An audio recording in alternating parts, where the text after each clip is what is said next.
మన బాడీకి ఎనర్జీ ఇవ్వడంలో ముఖ్యమైనది ఏ విటమిన్ తెలుసా? అదే విటమిన్ బి1 లేదా థైమిన్. విటమిన్ బి1 మన బాడీలో ఫుడ్ని ఎనర్జీగా మార్చడంలో కీ రోల్ ప్లే చేస్తుంది. ఎస్పెషల్లీ మన బ్రెయిన్, నర్వ్స్, హార్ట్ ప్రాపర్గా పనిచేసేడానికి చాలా అవసరం. విటమిన్ బి1 యొక్క బెనిఫిట్స్: ఫుడ్ని ఎనర్జీగా కన్వర్ట్ చేస్తుంది, బ్రెయిన్ ఫంక్షన్ని సపోర్ట్ చేస్తుంది, నర్వస్ సిస్టమ్ హెల్దీగా ఉంచుతుంది, హార్ట్ ఫంక్షన్కి హెల్ప్ చేస్తుంది.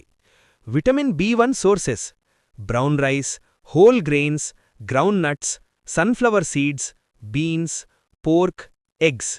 ఈ ఫుడ్స్ రెగ్యులర్ డైట్లో ఉంటే బి1 డెఫిషియన్సీని ప్రివెంట్ చేయొచ్చు. వార్నింగ్: విటమిన్ బి1 డెఫిషియన్సీ లక్షణాలు: weakness, fatigue, memory problems. Severe కేసెస్లో బెరీబెరీ అనే డిసీజ్ వస్తుంది. కాబట్టి మన డైలీ డైట్లో whole grains and healthy foods include చేయడం చాలా ఇంపార్టెంట్. ఇలాంటి యూస్ఫుల్ హెల్త్ వీడియోస్ కోసం మన ఛానల్ని సబ్స్క్రైబ్ చేసి నెక్స్ట్ విటమిన్ బి2 గురించి తెలుసుకోండి.